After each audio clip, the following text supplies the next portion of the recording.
마태복음 18장 보시겠습니다.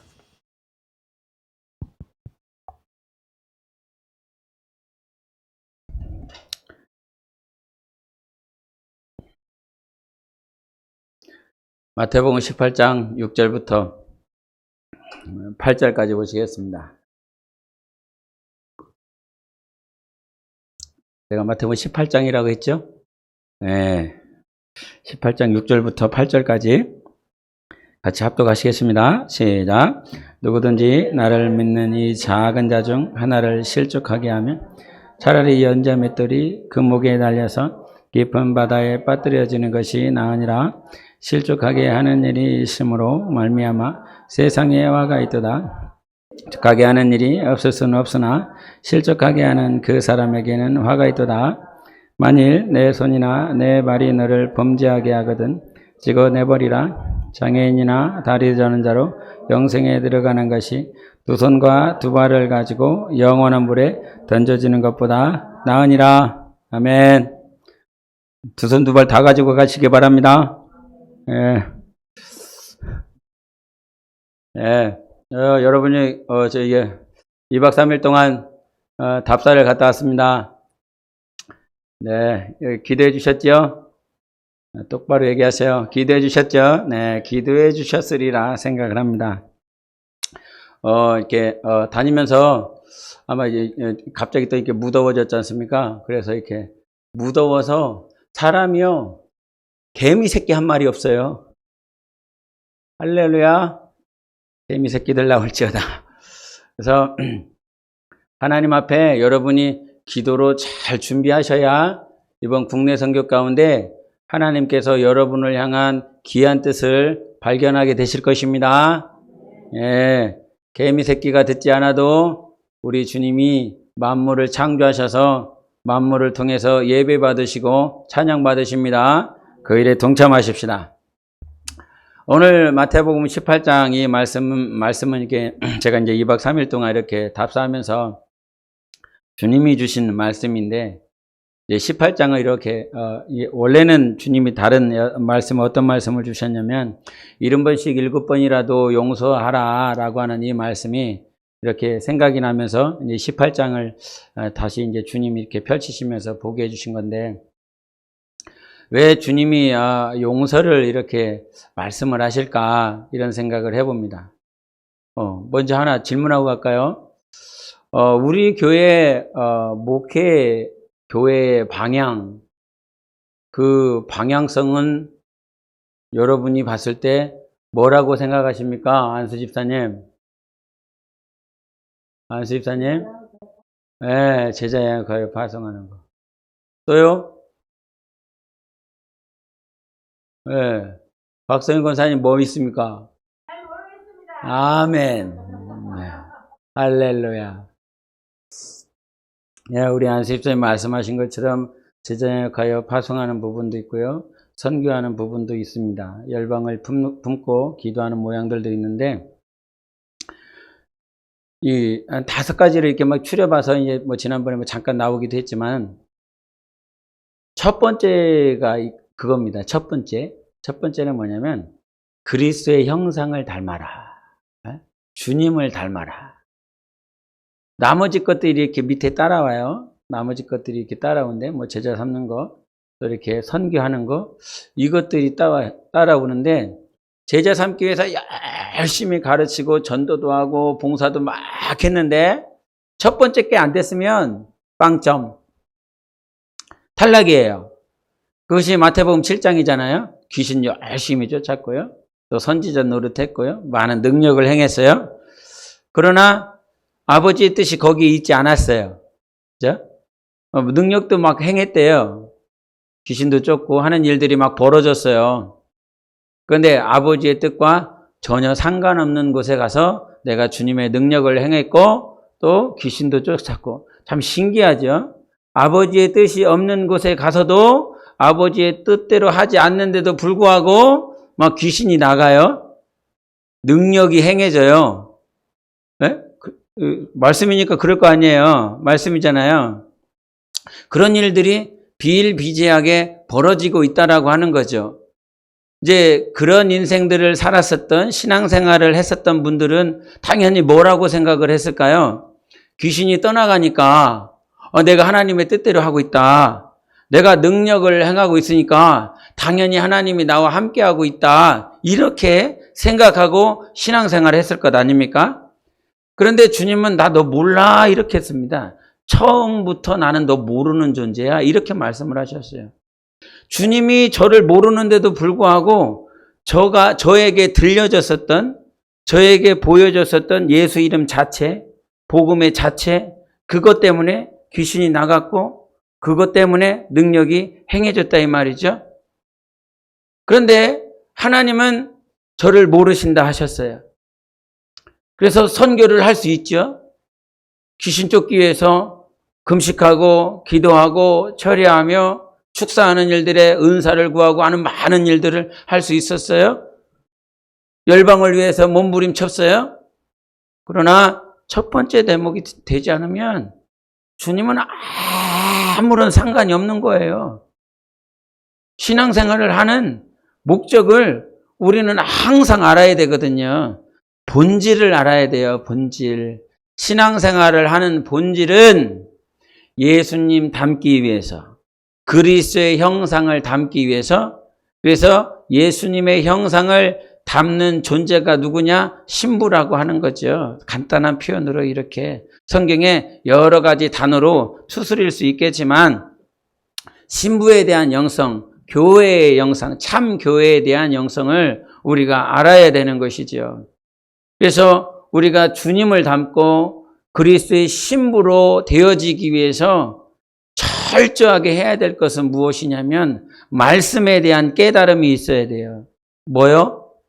말씀에 대한 깨달음이 있어야 되는데 영성일기를 쓰든지 아니면 큐티를 가든지 청년 목장이 이렇게 큐티를 이렇게 하잖아요.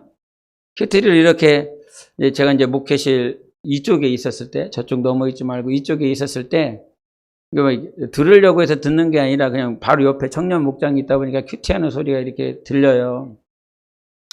근데 이 들리는 소리를 이렇게 그냥 이렇게 앉아서 듣다 보면 뭔가 깨달았다고 열심히 얘기를 하고 있거든요. 이거 깨달았다고 나 이번 한 주간에 학교에서 아니면 사람과의 관계 속에서 또 가정에서 이런 일을 깨달았다고 열심히 말을 해요. 그런데 그 말하는 것과 다르게 말은 했지만 삶은 못 살아. 삶은 살지를 못해. 그것이 아마 오늘도 우리가 주님께 매달리는 근본적인 이유일 것입니다. 은혜는 받고 말씀은 받고 깨달아지기는 하지만 이 말씀을 살아내지 못하는 그러한 모습들. 그래서 깨닫는다라고 하는 것은요, 이론적으로 말씀을 깨달을 수 있어요. 말씀을 받으면서 이 말씀이었구나.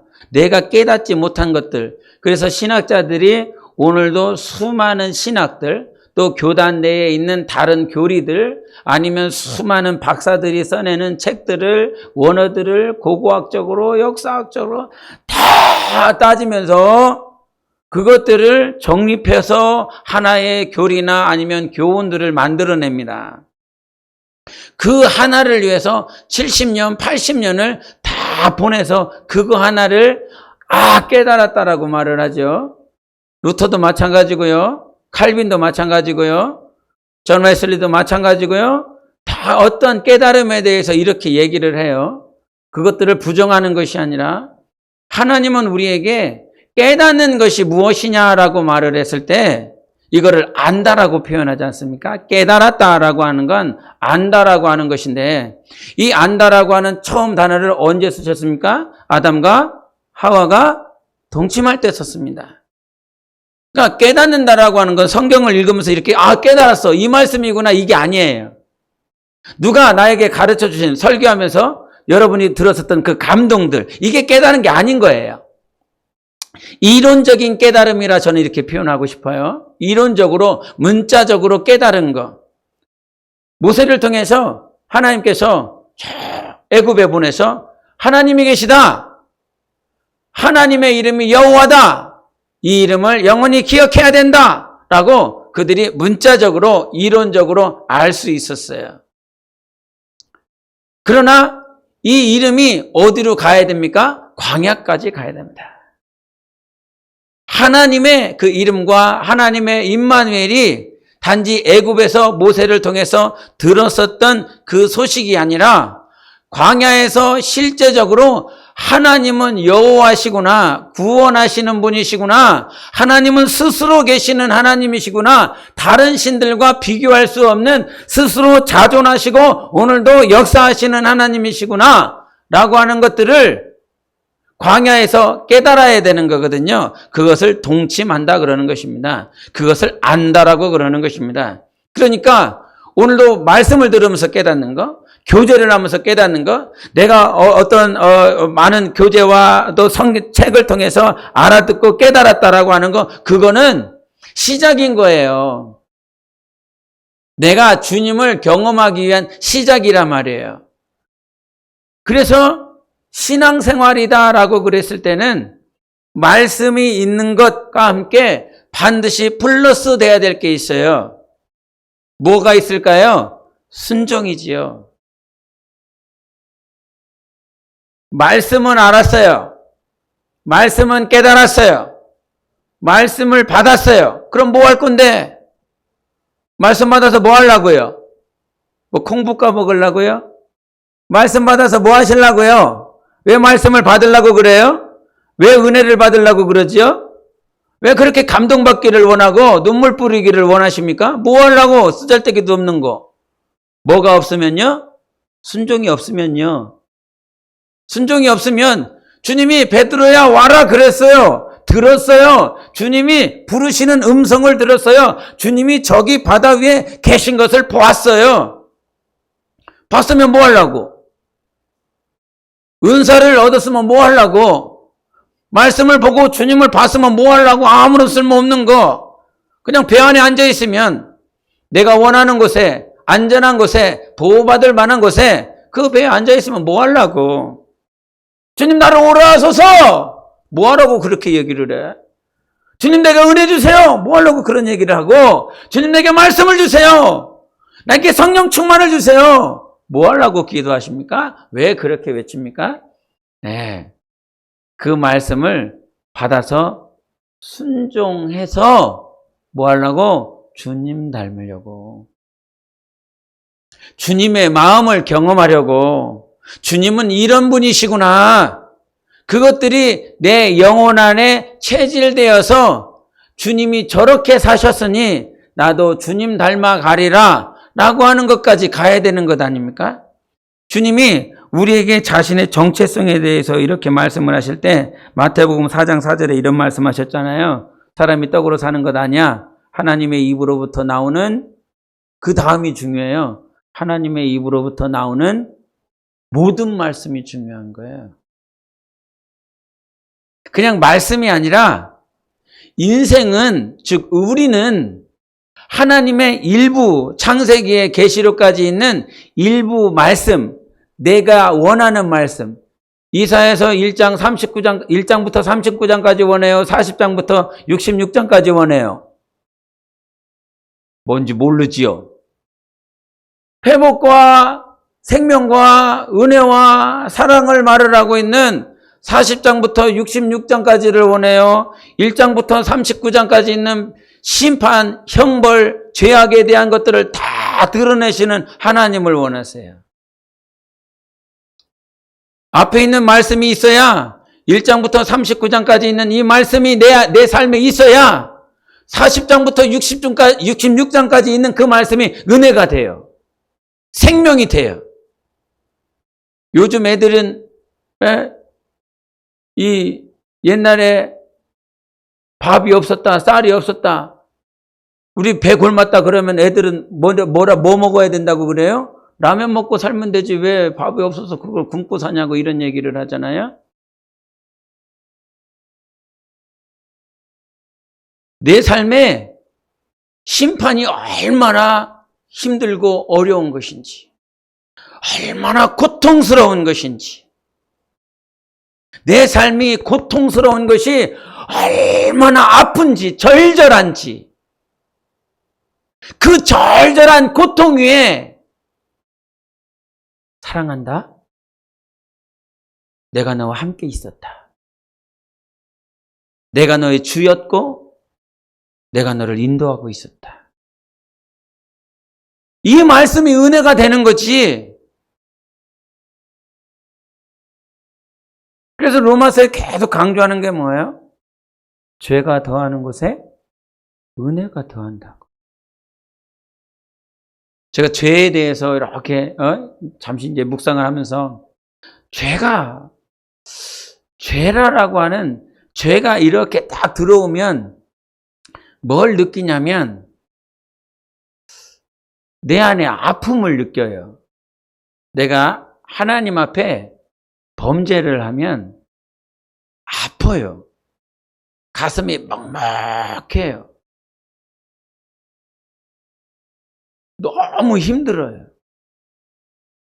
그런데 주님이 이렇게 말씀하시는 게 뭐냐면 범죄했을 때 하나님 앞에 온전케 살지 못하는 자기 모양의 그 죄가 발견되어지고 내 안에 있다라고 하는 사실이 딱 경험될 때 너무 아픈데 그게 내가 아픈 게 아니야. 내 양심이 화인 맞아서 아픈 게 아니라 이 죄를 깊이 가지고 가면 내가 범죄해서 내가 하나님 앞에 나는 죽일 놈이야. 난 죽일 년이야. 이런 아픔과 고통과 양심의 가책을 느끼는 그런 모양이 아니라 이 죄를 파헤치고 또 파헤치고 또 파헤치고 가면 그 밑에 주님이 죄로 인하여 울고 있는 나 때문에 함께 울고 있는 주님을 보게 돼요. 내가 아픈 줄 알았거든요. 내가 힘든 줄 알았거든요. 내가 고통스러운 줄 알았거든요. 그런데 내가 고통스럽구나, 내가 아픈 것이 아니라 내 안에 계신 주님이 눈물 뿌리고 아픈 거예요. 하나 왜 이렇게 막 죄를 범하고 나면 뭐 기도도 안 되고 너무 힘들고 주님이 나를 버린 것 같고 그런 아픔들이 막 밀물처럼 몰려와요. 그런데 여러분, 죄를 통해서 그거 깨달아야 되거든요. 뭘 깨달아고요? 아, 죄를 범하면 아프구나. 죄를 범하면 고통스럽구나. 이것들을 알아야 되거든요. 그런데 하나님께서 포기할 때가 있어요. 노아 방주를 통해서 심판해 버리시잖아요. 계속 참으셨어요. 계속 인내하셨어요. 그런데 죄악이 관영했다라고 그래요. 제가 풀로 찼어요. 고쳐지지 않아요. 이게 어떤 상태냐면 내가 죄를 범했는데 아프지 않아. 하나님 앞에 범죄했는데 아무런 느낌이 없어. 이게 끝난 상태거든요. 이 끝난 상태에서 이게 끝났기 때문에 더 이상 없어요. 하나님 거기서 심판이고요. 하나님 거기서 형벌인 거예요.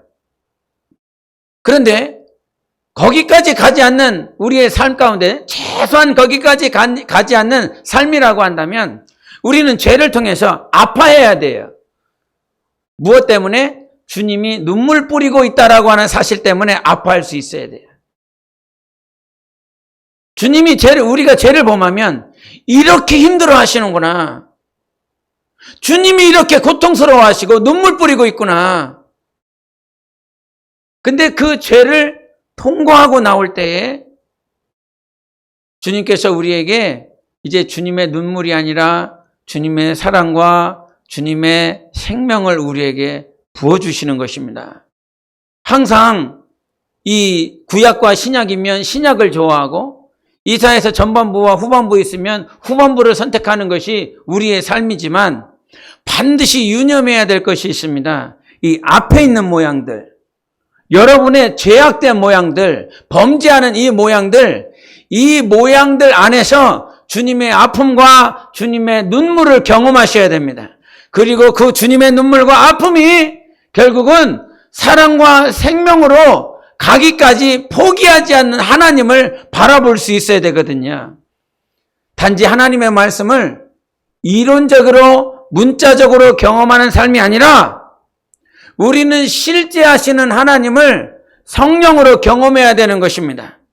하나님은 살아계시는데 그 살아계시는 하나님이 항상 성공과 형통과 잘됨과 큰 것과 아름다운 것으로만 역사하는 분이 아니라 내 삶에 아픔과 고통이라고 하는 실패의 그 테두리 안에서도 오늘도 역사하고 있다라고 하는 사실이에요. 주님은 여러분의 실패 안에서 역사하고 있습니다. 주님의 그 만들어 놓으신 그 테두리 안에서 반드시 주님을 닮을 수 있도록 인도하고 있는 거지요. 이제 아가서 보면 알지만 3장을 통해서 그에게 아픔과 고통이 찾아오잖아요. 너무 힘들고 어려운 시간들이 찾아옵니다. 주님을 만나고 주님을 임재하는 것이 항상 좋은데 주님이 찾아와 주지 않는 나의 모양들을 이렇게 발견하게 되죠. 거기서 우리가 한 단계 더 업그레이드 될 수 있는 건 주님이 만나주시지 않는 그때에도, 즉 실패라고 하는 좌절이라고 하는 그 시간 가운데서도 하나님은 그 자리에 함께 계십니다. 하나님이 그 자리에서 우리를 보호하고 있습니다. 그래서 성령으로 사는 이때에, 성령으로 살아가는 이때에 이 말씀에 대한 이론적인 경험뿐만 아니라 실제적인 여러분의 정체성을 모든 말씀에서 찾아야 됩니다. 내가 좋아하는 말씀 찾지 마세요. 내가 원하는 말씀을 찾지 마세요. 오늘 주님이 주시는 말씀을 발견할 수 있어야 되는 것입니다. 주님이 주신 그 말씀에 순종하고 살아갈 때에 비로소 예수 그리스도를 닮을 수 있는 거거든요. 요한복음 12장 50절에 그러므로 내가 이르는 것은 내 아버지께서 내게 말씀하신 그대로니라 하셨어요. 내가 오늘 너에게 주는 그 말씀도 아버지께서 내게 주시는 말씀이라는 거고, 내가 오늘 그와 같이 살아가는 것도 아버지께서 내게 주신 말씀 때문에 그렇게 살아가고 있다는 거지요. 그래서 내 삶의 중심이요, 내 감정이 아니라 말씀으로 옮겨져야 되는 것입니다. 아가서 6장 3절에 이런 표현을 하셨지요. 내 사랑하는 자가 내게 속했다 이렇게 표현합니까? 내가 내 사랑하는 자에게 속했다라고 표현합니까? 전자예요, 후자예요? 지금 뭔 얘기하는지 모르죠. 네. 정신이 다 가출한 것 같거든요. 내 사랑하는 자가 내게 속했다라고 그럽니까? 내가 내 사랑하는 자에게 속했다라고 말합니까? 6장 3절에 내가 내 사랑하는 자에게 속했다라고 말하지 않습니까? 2장에서는 내 사랑하는 자가 내게 속했다라고 표현하지만 6장에 넘어가서는 내가 내 사랑하는 자에게 속했다는 거예요. 누가 더 큰 거예요? 내 사랑하는 자가 더 큰 거지요. 내가 그 안에 있는 거고요. 과거에는 내가 더 커서 내 사랑하는 자를 그 안에 뒀지만 이제 신앙이, 내 영혼이 성장하면 내 안에 하나님을 두는 것이 아니라 하나님 안에 나를 두는 것입니다. 하나님 안에 내가 있었구나. 그래서 요한복음 15장에 뭐라고 말씀하십니까? 너희가 내 말씀 안에 거한다라고 말을 하고 있거든요. 너희가 내 안에 거하면이라고 표현을 하고 있거든요. 과거는 하나님을 자꾸 내 안에 두려고 그랬어요. 내 삶에.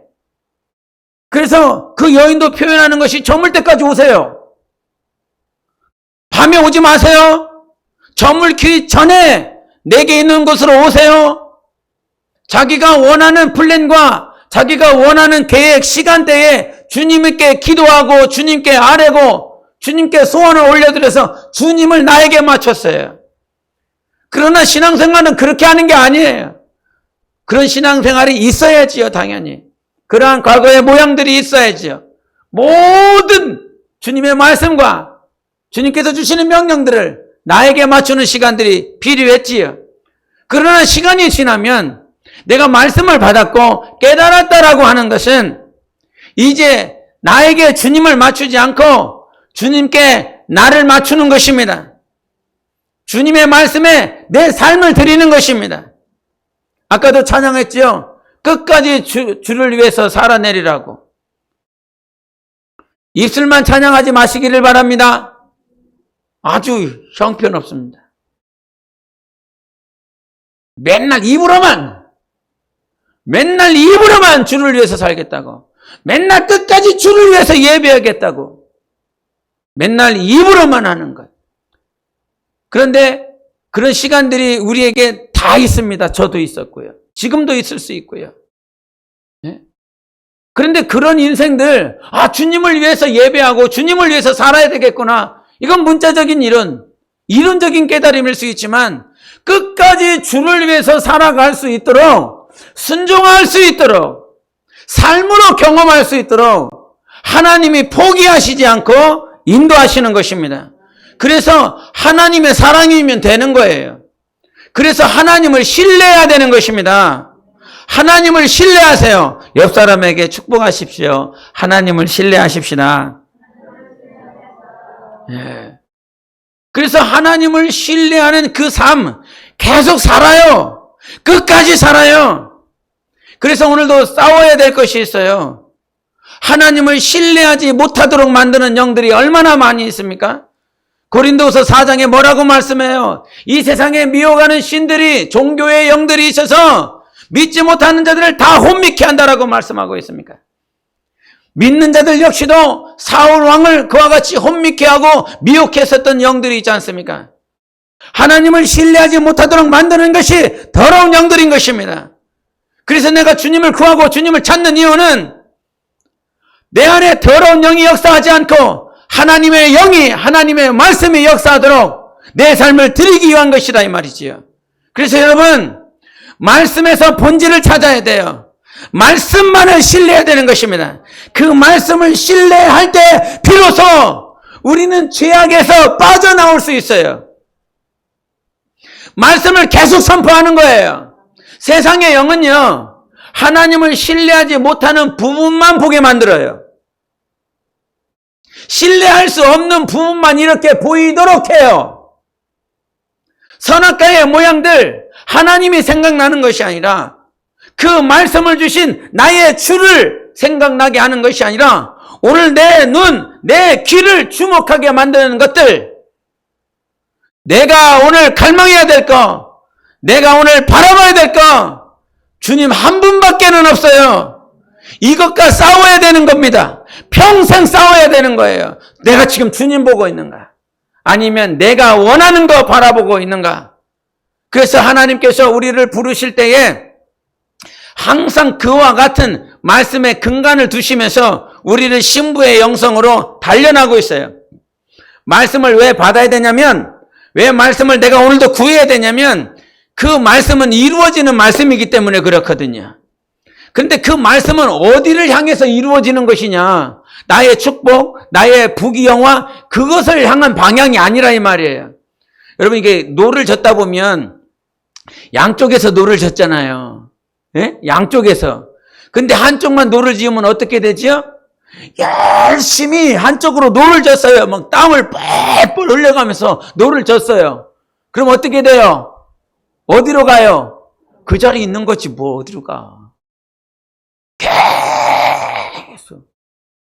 네? 근데 신앙생활이 마치 그와 같아요. 자기는 열심히 한다고 노를 젓고 있어요. 그런데 항상 그 자리야. 네? 말씀만이 길입니다. 그 말씀이 길이기 때문에 노를 져도 그 말씀을 따라서 그렇게 가야 되는 거지요.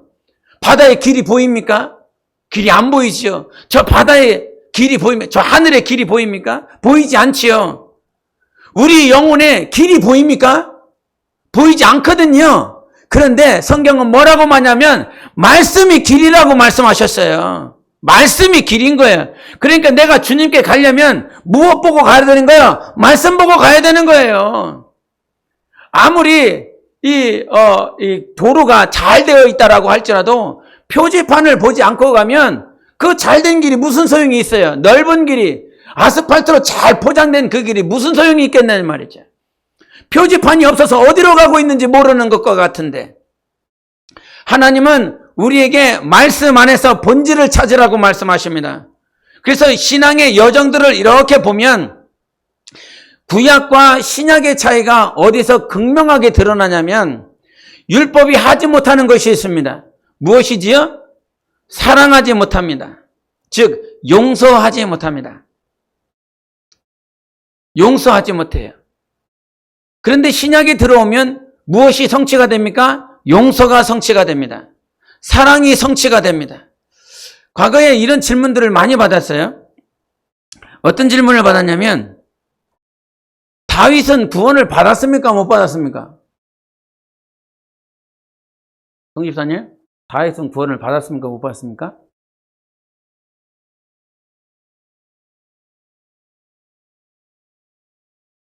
이쁜 권사님, 다윗은 구원을 받았습니까? 못 받았습니까? 받았어요? 못 받았어요? 이런 질문을 많이 받았고, 또 어떤 질문이냐면, 다윗은 이제 자녀와 종이라고 하는 그 개념을, 구약에서는 종의 개념을 찾고 신약에서는 자녀의 개념을 찾았어요. 그래서 다윗은 신약 사람이에요? 구약 사람이에요? 구약 사람이니까 이 사람은 종이다, 종으로서 구원을 받았다, 이런 표현들을 참 많이 들었어요. 그래서 정말 그런가? 종으로서 구원을 받는 건 뭐고 자녀로서 구원을 받는 건 도대체 뭘까? 한참 막 고민을 했었던 때가 있는데, 우리 한번 말씀을 보시겠습니다. 마태복음 8장을 보시겠습니다. 8장 11절 12절을 보겠습니다. 같이 읽겠습니다. 시작.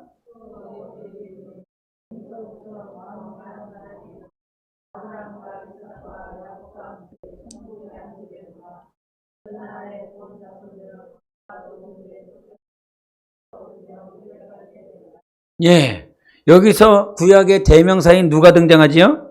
아브라함과 이삭과 야곱이 등장합니다. 근데 야곱이 어디에 앉습니까? 천국에 앉습니다. 그런데 누구와 앉습니까?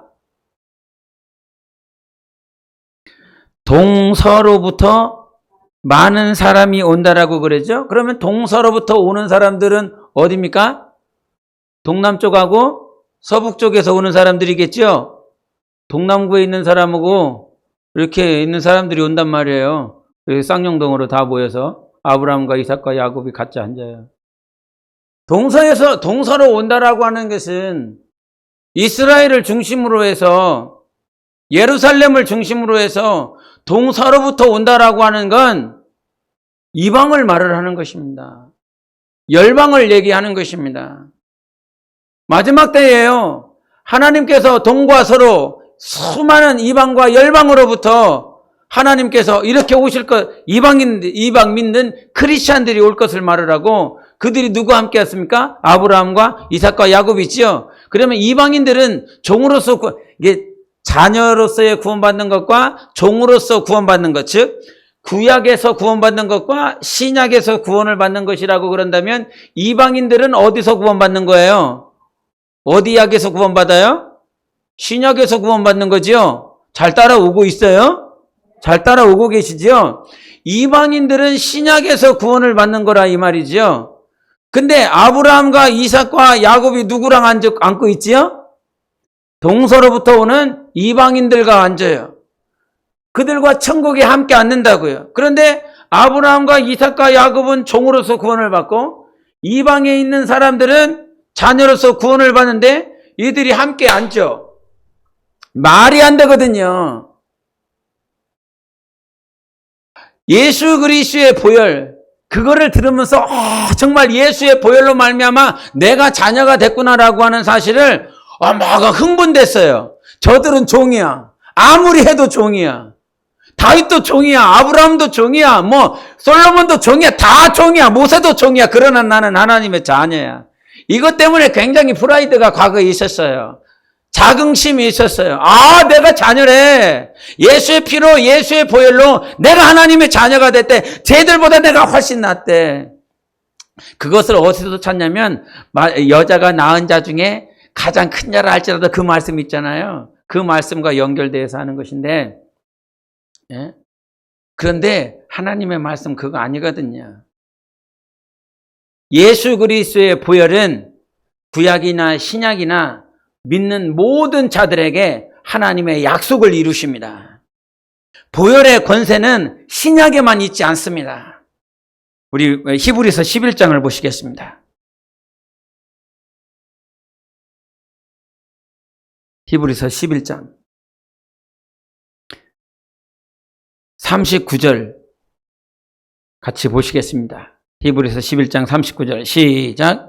이 사람들은 다 믿음으로 말미암아 증거를 받았으나 약속된 것을 받지 못하였으니. 뭐 받았다라고 그럽니까? 증거는 받았어요. 뭘 받지는 못했어요? 약속은 받지 못했어요. 약속은 무엇입니까? 예수 그리스도의 십자가를 얘기하는 것입니다. 이 사람들은 누구입니까? 히브리서 11장은 누구를 말을 하지요? 구약에 있는 사람들, 선진들을 얘기하고 있습니다. 이 사람들은 증거는 받았지만 약속은 받지 못했어요. 예수 그리스도의 십자가는 받지 못했어요. 그러나 이 모든 약속을 예수 그리스도가 오셔서 성취하신 거예요. 여기서 이상한 말씀이 있어요. 11장 24절을 보겠습니다. 11장 히브리서 11장 24절을 같이 보겠습니다. 시작. 믿음으로 모세는 장성하여 바로의 공주의 아들이라 칭함받기를 거절하고 26절을 보시겠습니다. 시작. 그리스도를 위하여 받는 수모를 애굽의 모든 보화보다 더 큰 재물로 여겼으니 이는 상 주심을 바라봄이라. 아멘. 여기서 이상한 단어가 등장해요. 어떤 단어가 하냐면 그리스도라고 하는 단어가 등장해요. 모세는 신약 사람이에요? 구약 사람이에요? 구약 사람이에요. 그런데 이 모세는 누구를 위해서 살았대요? 그리스도를 위해서 살았대요. 26절에 그렇잖아요. 그리스도를 위하여 받는 수모를 애굽의 모든 보화보다 더 큰 재물로 여겼다 그래요. 모세가 그리스도를 위해서 살았다는 거예요. 수모를 당했다는 거예요. 여러분, 구약이나 신약이나 예수 그리스도의 보혈로 말미암아 하나가 된 것입니다. 그래서 에베소서 2장에 강력하게 하는 말씀이 있어요. 너희들이 하나가 됐다. 하나님과 인간 사이에 막힌 담을 허무시고 하나가 되게 했는데 이 하나가 누구입니까? 유대인들과 이방인들을 얘기를 하고 있는 것입니다. 예수 피가, 예수 십자가가 하나 되게 한 거예요. 그래서 하나님의 보혈, 그 십자가의 보혈은 오늘도 우리에게 약속인 것이고 그것이 증거인 것이고 예수 그리스도의 십자가보다 더한 약속은 없어요. 예수 그리스도의 십자가가 그 피가 그 보혈이 약속인 것입니다. 그래서 이 약속을 받고 사는 거거든요. 그런데 이들도요, 과거 구약에 있었던 이 유대인들도 이스라엘도 증거를 받으면서 약속을 향하여 가고 있는 것입니다. 하나님이 우리에게 주신 약속이 십자가일 뿐만 아니라 주님이 우리에게 주신 말씀이라 이 말인 것이에요. 그래서 이 말씀은 오늘도 우리에게 효력을 허락해 주세요. 실제예요, 실제. 말씀이 실제예요. 예? 답사하면서 하나님께서 이 장소는 너무 좋다. 이런 장소도 보이고요. 이 장소는 태양볕에 있어서 막 땀이 삐질. 땀이 나다 못해 땀이 막 증발할 것 같은, 땀이 나기도 전에 증발할 것 같은 그런 장소도 있고, 제가 거기에다가 여러분에게 십자가를 메어드리도록 하겠습니다. 5m 되는 십자가를 메어. 왜 그렇게 살아야 되지요? 코로나인데 아마 욕하시는 분들 굉장히 많을 것입니다. 왜 그렇게 살려고 그러지요? 단 한 가지입니다. 선교를 하기 위해서가 아닙니다. 사역을 하기 위해서가 아닙니다. 주님의 마음이 어떠했는지, 내가 주님을 닮을 수 있는 존재인지. 태양볕에 있으면 어떻게 할 거예요? 인상 팍 쓰면서 도대체 이 장소를 누가 알아본 거야? 주님이 그런 건데 막 불평불만 막 쏟아내면서 아니 왜 선교를 아무도 없는 데다 장사에다가 알아놓고 여기서 우리 보고 율동을 하라고 그러냐고. 예? 이거를 왜 시키면서 이 떼양볕에 두냐고. 그럴 수 있을 것입니다. 그러나 나는 거기서 주님을 예배할 것입니다. 주님을 볼 것입니다. 주님의 말씀을 사랑할 것입니다. 시간이 지나면 지날수록 우리가 배워야 될 것이 있습니다. 주일날 시간이 없어갖고 말씀을 다 못했거든요. 아가서 5장 6절부터 8절까지 보면 우리 보세요. 아가서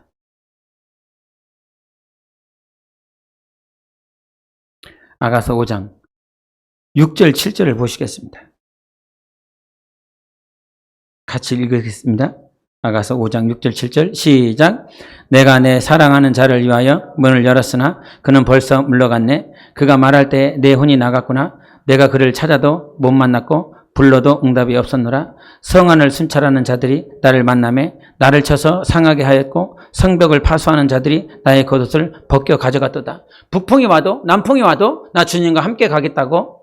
주님이 역사하시는 곳에, 주님이 사역하는 곳에, 주님이 양떼를 치는 곳에 나 가겠다라고 그렇게 서원하고 기도하고 나 가겠습니다. 이렇게 고백했습니다. 그 고백이 오기까지 얼마나 힘들었는지 모릅니다. 주님이 어디를 보내시든지 가시기를 바랍니다. 할렐루야! 할렐루야! 어디를 보내면 가는 거예요. 가라고 그러면 가세요. 오라고 그러면 오고. 아멘을 안 해. 이놈의 집구석은 아멘을 안 해. 에? 근데 그런 신앙까지 가기가 얼마나 힘든지 모릅니다. 주님 가라면 갈게요. 군소리 안 하고요. 잔소리 안 하고요. 주님이 가라고 그랬으니까 갈게요. 오라고 하니까 올게요. 주님이 무슨 말씀을 하시는지 다 할게요. 그런 상태거든요. 내가 그냥 주님의 말씀하면 다 그렇게 살겠노라고. 에? 그런 상태에서 주님과 함께 가겠노라고 그랬는데 문을 딱 열고 주님 가십시다 그랬는데 주님이 하나도 안 보여요. 주님이 보이지 않아요. 예? 얼마나 막막한지, 얼마나 힘이 들고 어려운지, 성 안의 파수꾼들, 순찰하는 자들 그것도 다 빼앗겨가고. 그러면서 이 말씀은 6절과 7절을 통해서 주님이 주시는 말씀이 요한복음 19장 24절이거든요. 들어보세요. 군인들이 서로 말하되 이것을 찢지 말고 누가 얻나 제비 뽑자 하니 이는 성경에 그들이 내 옷을 나누고 내 옷을 제비 뽑나이다 한 것을 응하게 하려 함이러라. 군인들은 이런 일을 하고 그랬어요. 5장 7절에 그 여인이 겉옷을 빼앗기고 찢김을 당한 그 상황인데 예수님께서 요한복음 19장에 당신의 옷이 제비 뽑혀지고 군병들에 의하여 다 갈기갈기 찢어졌다라고 말씀하고 있거든요. 이 말씀이 무엇을 얘기하냐면 주님이 산 삶을 그 여인이 살고 있는 거예요. 겉옷을 빼앗기고 찢김을 당하고 군병들에 의하여 제비 뽑힘을 당해서 발게 벗겨진 그 예수 그리스도의 그 모양이 그 신부의 모습에게서 그대로 드러나는 것입니다. 뭐 하고 있습니까? 그 신부인 그 여인이 주님과 하나 되어 가고 있습니다. 연합되어지고 있습니다. 여러분, 우리가 예수를 믿고 있고 주님을 따라가고 있다라고 그런다면 하루하루가 주님과 연합되어지고 하나 되어지는 삶을 살아가야 되는 것 아닙니까? 요한복음 17장에 주님이 말씀하셨어요. 아버지께서는 내 안에 계시고 내가 아버지 안에 있는 것처럼 저들도 우리 안에 있게 하옵소서. 하나가 되게 하옵소서. 예수님의 소원입니다. 주님과 하나 되는 것. 그래서 이것이 우리 교회 목회 철학이에요. 이것이 우리 교회 십자가예요. 지난 수요일에 마태복음 16장 24절 얘기했어요. 뭔지 아십니까?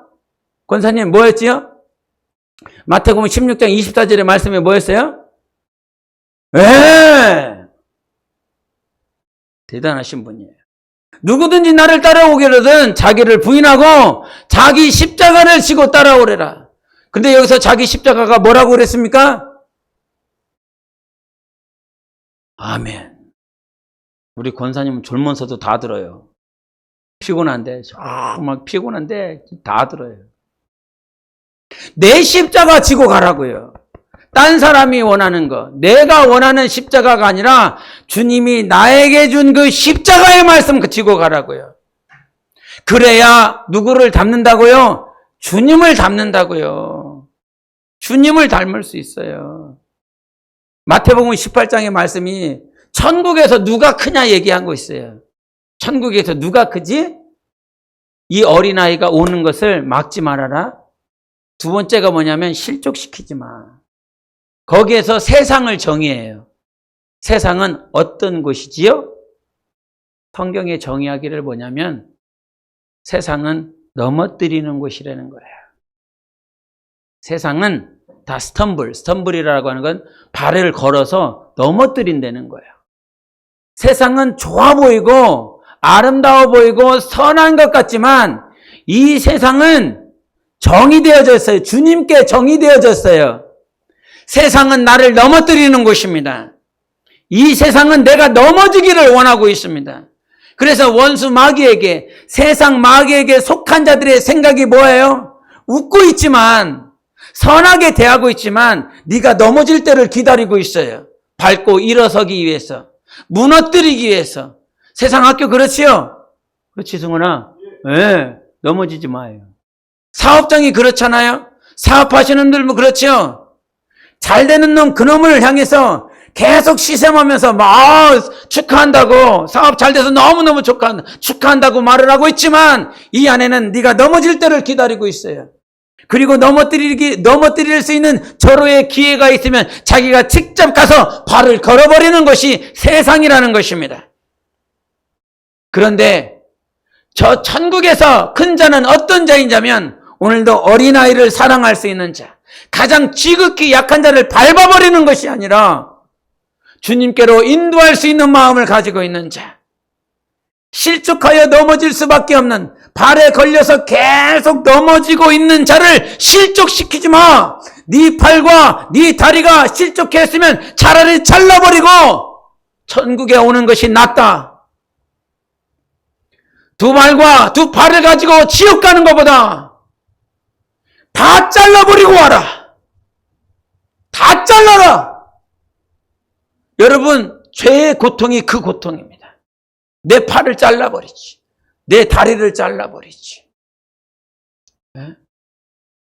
그래서 과거의 선배들은 이 1세기, 2세기 SNF파들, 동군에 있는 사람들은 자기의 정욕을, 쾌락을 절제시키기 위해서 생물학적으로 자기를 고자를 만들었어요. 정욕이 올라오는 그 문제를 해결할 방법이 없었어. 그렇게라도 자기의 쾌락을 다 포기하고 잘라내기 위해서. 하나님께서 우리를 만드실 때예요. 큰 자가 어떤 자, 자기가 높아지는 자가 아니라 오늘도 넘어질 만한 자들을, 그들을 일으켜 세우는 자들이거든요. 그러면서 교회에 대해서 얘기를 해요. 교회가 가라, 실족한 자 있으면, 그리고 오늘 범죄하는 자 있으면 그 사람이 가라. 그 사람이 가서 권면하고 그를 돌이켜라. 네 말을 듣지 않냐? 그러면 교회 세 사람들 데리고 가라. 그리고 교회가 가라. 그렇게 계속 얘기를 하고 있습니다. 내 안에 이것이 마태복음 18장이에요. 주님의 마음이 그런 거예요. 오늘도 나는 범죄했거든요. 오늘도 그래서 너무 아프거든요. 막막하거든요. 이렇게 살면 되나? 이렇게 살아야 되겠나? 이렇게 살면 안 되는데 이렇게 살지 못하는 나! 그러면서 계속 갈등하고 고통스러워하고 있거든요. 근데 그런 고통에 있는 나를 하나님께서는 이사야서 40장으로 넘기시면서 위로하라고 그래요. 주님은요, 우리를 반드시 일으켜 세우시는 하나님이신 거예요. 하나님, 나 범죄한 거 알거든? 그래서 너무 힘들거든. 이 범죄한 것들을 누구에게도 말을 못하겠거든. 그러니 하나님은 아신대. 하나님은 다 보셨대. 그래서 하나님 앞에 내 얼굴을 둘 수가 없는 거야. 너무 고통스러운 거야. 근데 그 고통을 느껴야 돼. 그 아픔을 느껴야 돼. 왜? 하나님이 나보고 그런 괘씸죄 범했으니까 아파라. 고통스러워라. 이렇게 하는 것이 아닙니다. 그 아픔이, 그 고통이 바로 주님의 아픔인 것을, 주님의 고통인 것을 내가 경험하고 내가 깨달아질 때에 비로소 내가 예수 그리스도를 닮아갈 수 있어요. 고통이 있어야 돼요. 아픔이 있어야 돼요, 여러분. 여러분 안에 고통과 그 아픔이 어디 안에서 반드시 성취되어지고 생명이 되어야 되자면 예수 안에서요.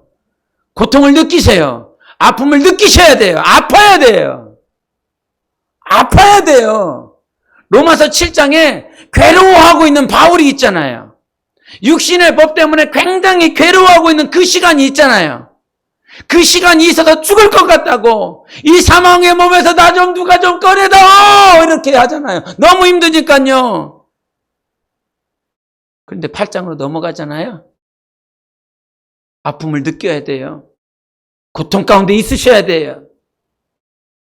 그것이 그 여인의 영성, 교회가, 진정한 주님의 교회가 주님을 닮아가는 길인 거예요. 그것이 고난이고요. 그것이 아픔이고요. 신앙적으로 성숙하지 못한 자들이 성숙으로 가는 그 과정인 것입니다. 너무 죽을 것 같이 힘든 그 시간들이요, 주님께서 여러분의 영혼을 위해서 계획해 놓으신 사실입니다. 그 계획 안에 여러분들이 있어요. 지금 힘이 들고 어렵지만 그 시간이 여러분을 주님 닮는 자로 만드시는 하나님의 은혜인 줄 믿으시기를 바랍니다. 그래서 그 은혜 가운데서 항상 승리하세요. 내 사랑하는 자가 내게 속한 것이 아니라 내가 내 사랑하는 자에게 속했습니다. 주님께 속해서 사세요. 아픔과 그 고통을 세상 밖에서 풀려고 하지 말아요. 술 먹고 담배 피고 춤추고 뭐 마약하고 그것 가지고 풀 수 있는 게 아니에요. 그것들로 안 풀려요. 쾌락과 정욕 가운데 산다 해서 그것이 풀리지 않는 거예요. 그 아픔과 그 고통을 세상의 방편 삼아서 풀지 말고 예수의 말씀으로 푸세요. 그 말씀을 붙들고 그 말씀 가지고 풀어야 돼요. 그래야 여러분이 자유케 될 수 있습니다. 사망의 법이 나를 정죄하지 않고 생명의 성령의 법이 여러분을 자유케 할 수 있는 것입니다. 그래서 그 말씀으로 승리하는 거예요. 이사야서 4장 8절 시작. 여기 이제는 영어로 시작.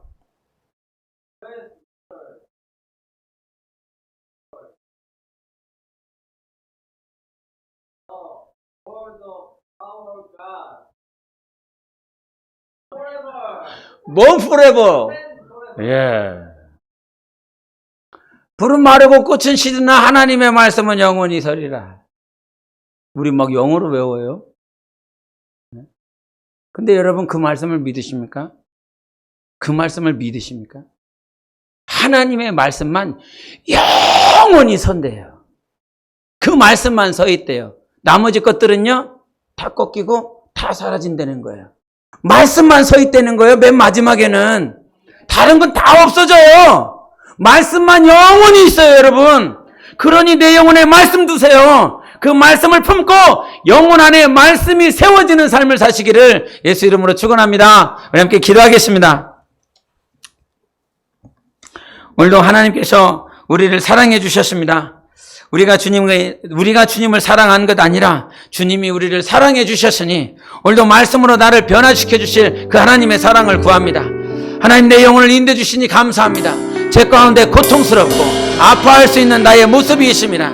그러나 이 아픔과 이 고통을 통하여 내가 그 여인의 영성, 하나님의 신부의 영성으로 내가 더욱더 자라나기를 원합니다.